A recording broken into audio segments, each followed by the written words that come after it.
Buenas tardes, mi nombre es Daniela Chacón y el día de hoy junto con mi compañera Luisa Ramírez venimos a hablar sobre el periodo preclásico.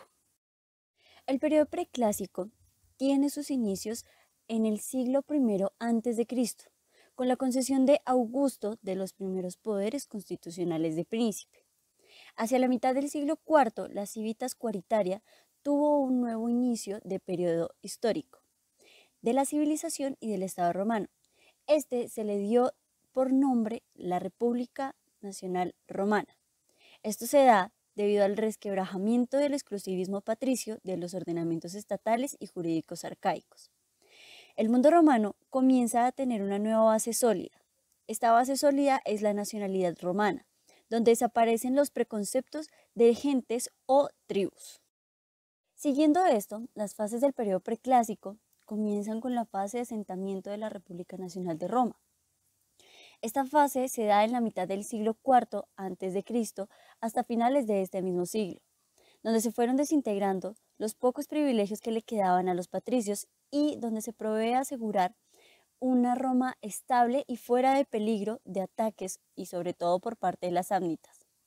La segunda fase es la fase de apogeo de la República Nacional de Roma. Esta fase comienza desde el siglo III a.C. hasta la mitad de este mismo siglo, donde Roma comienza su eficiente organización político-militar interna.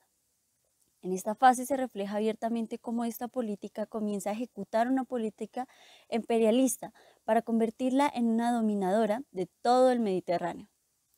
La tercera fase es la fase de la crisis de la República Nacional Romana. Esta fase comienza desde la mitad del siglo II a.C. hasta finales de este mismo siglo. En ella, Roma perdió progresivamente su característica de república libre, que se da por la llegada del régimen autoritario, el Principado. El asentamiento de la República Nacional Romana. Este proceso de asentamiento se realizó en dos tiempos. El primer tiempo es la de la reducción de los privilegios de los patricios, como veníamos hablando. Los privilegios patricios seguían vigentes y pertenecían a la política del patriarcado, que sólidamente era garantizada por los colegios sacerdotales, la exclusividad de los cargos jurídicos. El segundo tiempo es la eliminación total de los últimos privilegios del patriarcado. Los plebeyos pretendieron y obtuvieron posteriores concesiones, que terminaron en 3 providencias del gobierno. La ley permanece esencialmente oral. Cuando interviene la escritura, esta no se confunde con el acto propiamente legislativo. El proyecto público con la promulgatio, a través de la escritura, la propuesta una vez aprobada. Se traduce en un texto visible a todos los habitantes de Roma. Solo en la época republicana tardía el texto aparece tan relevante que llega a influir sobre la misma idea de la ley. 5 características del periodo preclásico.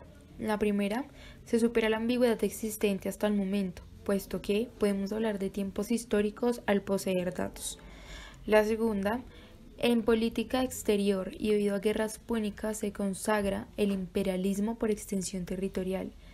La tercera, se vence el antagonismo entre la plebe y los patricios, esto debido a la publicación de la ley Hortensia. Cuarto, en aspecto ecosocial se desarrolla el sistema esclavista y la de latifundios. También surge la banca en manos de los argentari. Y por último, se implementa el helenismo en el siglo II a.C.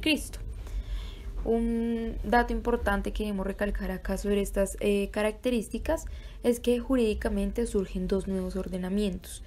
Aquí en el primero de ellos podemos ver al ius centium y este hace referencia a que se aplica a todos los ciudadanos, mientras que el segundo de ellos es el ius honorum. Proviene de los edictos dictados por el pretor y se aplica a todos los habitantes. Está compuesto por el ius civilis y surge como una necesidad para adaptar las viejas normas del ius civilis a las nuevas situaciones. La ciudadanía. Requisitos primarios para ser ciudadano romano en la República Nacional Romana. Los requisitos exigidos en forma primordial para ser civilis romanos son, Primero, permanecer en la especie humana, o sea, no ser dioses, ni animales, ni monstruos. El segundo es tener existencia in rerum natura, que esto es decir, que no estén muertos. Y el tercero de ellos es poseer la libertad, el status libertis, que es no ser esclavo. Requisitos para participar en el gobierno. Acá vamos a encontrar a dos de ellos. El primero es la ingenuitas. Este hace referencia a la ingenuidad y es decir, haber nacido como hombres libres. Y el segundo de ellos es la civitades de natio ex lege, que hace referencia a la explícita concesión de la ciudadanía romana con plena capacidad a través de la lex regatio. Categorías del ciudadano. En esta parte de la categoría de los ciudadanos vamos a encontrar a los ciudadanos con plena capacidad y estos eran aquellos ciudadanos romanos que también se conocían como los optimum lur o también como los civis. Estos tenían acceso a todas las funciones del gobierno. Con esto damos fin a nuestra presentación del periodo preclásico. Muchas gracias.